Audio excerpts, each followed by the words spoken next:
Hey guys, AlduicS here, and we're back with Season 1, Episode 9 of Bocchi the Rock. Not even a typhoon could stop the rock. The concert went on. It did happen. But there were missteps for sure. I mean, the audience size was much smaller than anticipated, so they still had to pay out of pocket to meet the quota after all.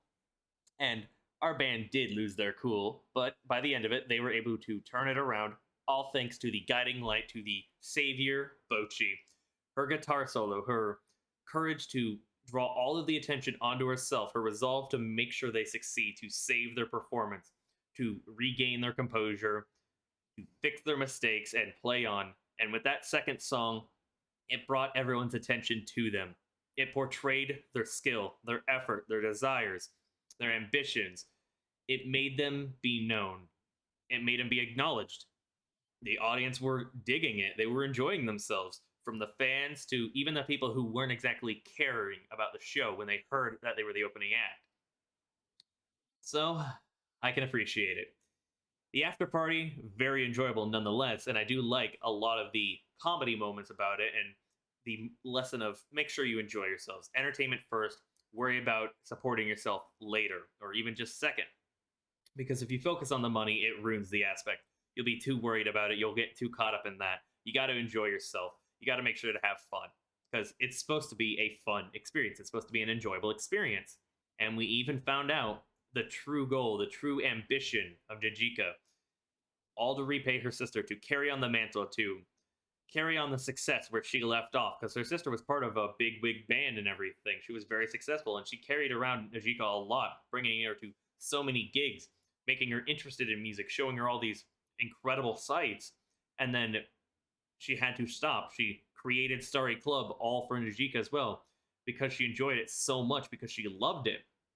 It was all for her. She chose Najika over her hobby, her passion, essentially, as a bandmate. And I can respect that because she was essentially raising Najika on her own. The dad's rarely home and the mother passed away when she was young. It was an unexpected revelation, an unexpected dive into Najika's past, and I really do appreciate it. And to see her recognize Bocchi as Guitar Hero, she knows of her from YouTube, where she uploads the cover songs. But to see that and then to also just call her a hero because of what she did in the performance to help save the performance, that incredible guitar solo, which gave me chills, it made me so emotional. This show has so much heart, and I love it. It's really well done. I can't gush enough about this show. To call her the namesake, Bocchi the Rock, oh, I wonder how that'll also affect Bocchi's growth. Will it accelerate her willingness to overcome more aspects of her introverted nature? Will it be just the confidence boost she needs? Because she even said she's working on being able to play like she did for that guitar solo on a consistent basis while as a member of the band. Either way, before we hop into the episode, make sure to check out my links down below. My Twitter, my Twitch, my Kitsu, my Patreon, my Discord, my VOD channel. Support me on all those platforms. But also, you should make sure you leave a like, comment, subscribe, hit that bell icon to be notified when I upload next. And let's hop into it. Definitely some negative vibes exuding from her.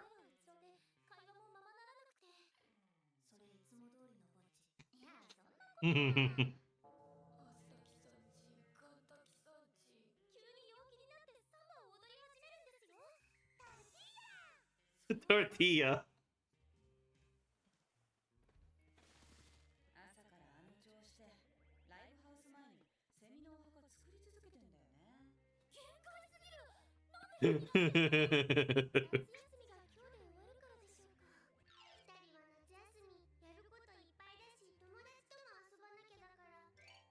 Yeah.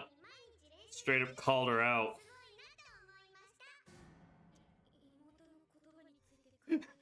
Set me into a spiral. Kids are brutal. So everyone was busy and concerned, essentially. Sort of forgot.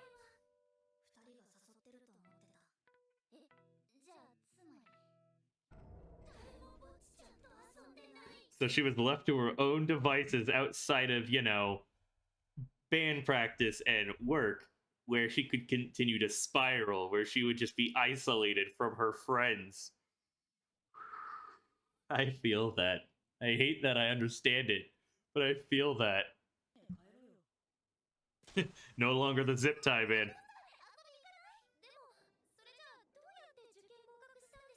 Dumb luck? Cram the night before.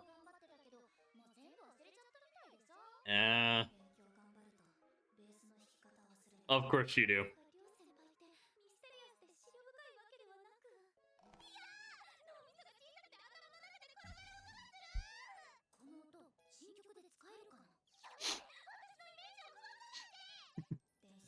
Destroy the fantasy.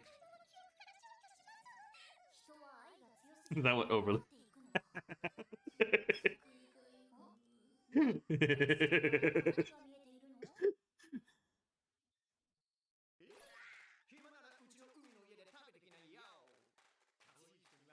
Party animal. But definitely too high level for her right now. I mean, we're still taking it easy with the social interactions and overcoming that anxiety. Dealing with flirting and salespeople might be too high bar.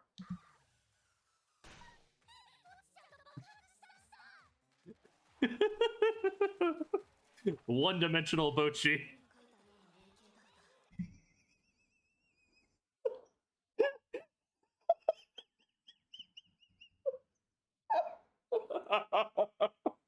Tropical love forever. Oh, I love that they're just swaying back and forth in a rhythm. Oh.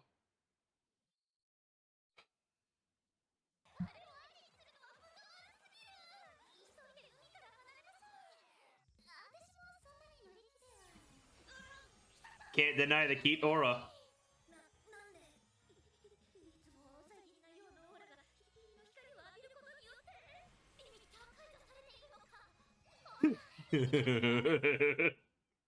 I love the cute aura gag.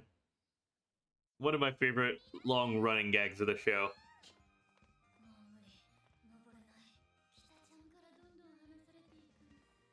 Everyone's dying. Don't fall down the stairs.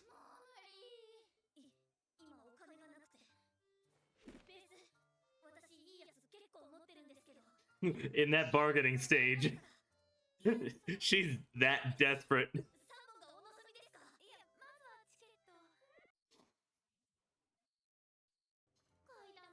Willing to trade bass guitars that she could buy anytime.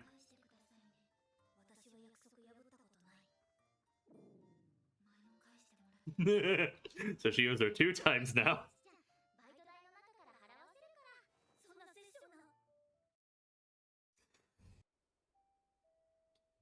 That's cool. I might have found a place I want to visit if I go to Japan, if this is a real thing. Which, the level of detail, it makes me inclined to believe it is. My favorite part was the air conditioning. You filthy indoor types. And outdoorsy trying to make the indoorsy work on the same wavelength.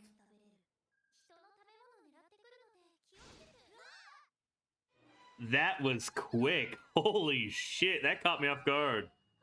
Well, y'all have one final memory now. Do they view her as food? Because she's so vulnerable?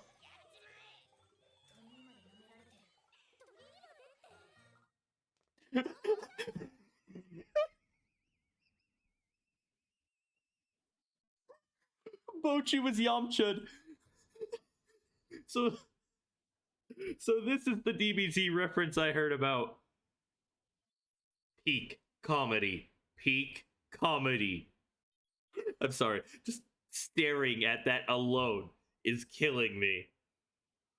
I'm glad I took an ibuprofen to help stave off the headache, because getting lightheaded again.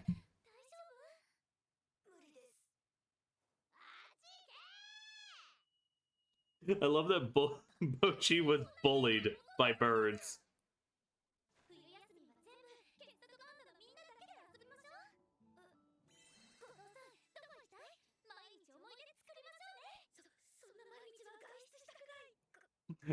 I'd miss the safety of indoors and the comfort of indoors if I went out every day. Aww.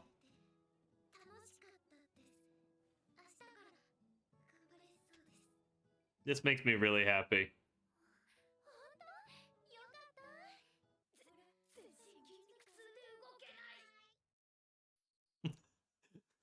Okay, I'll admit that's fair.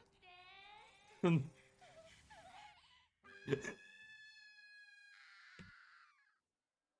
sore muscles and everything.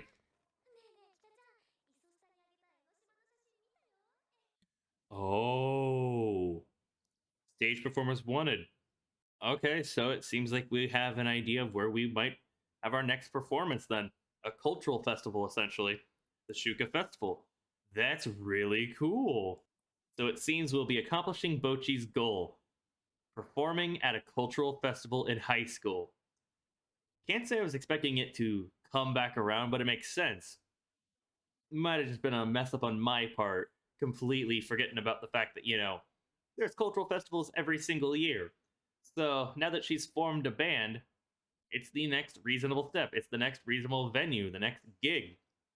And it would help enlighten her classmates and everyone at her school and all those in attendance on the skills of Bocchi, on the talents, on the personality, and make it a little bit easier to approach her. Because, as I've said, it's a bit hard to approach her. She stays isolated. It's hard to break that ice, hard to initiate that conversation on both ends because they don't know how to interact with her, and she doesn't know how to initiate that conversation, even though she wants to.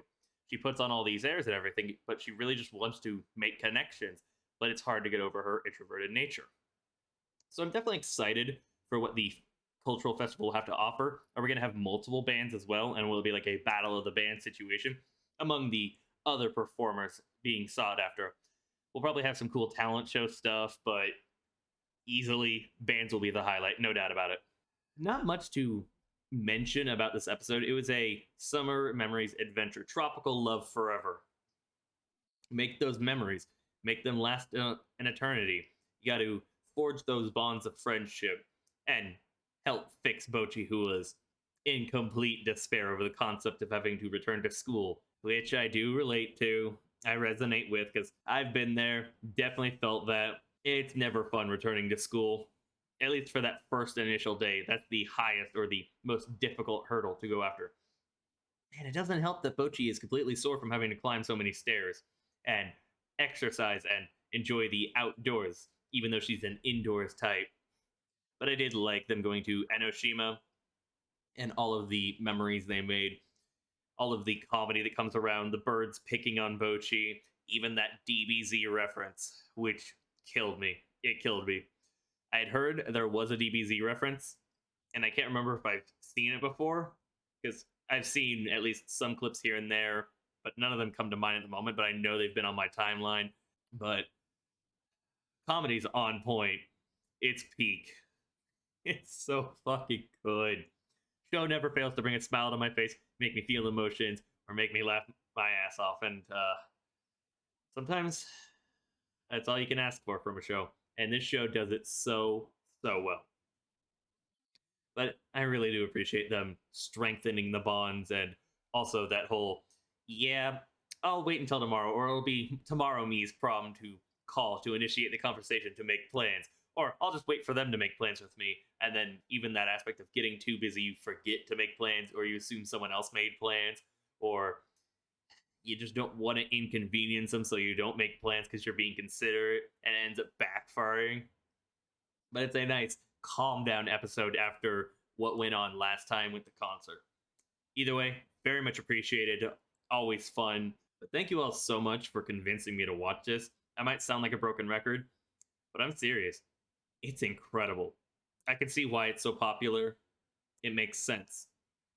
Because I want to gush about it. I will gush about it.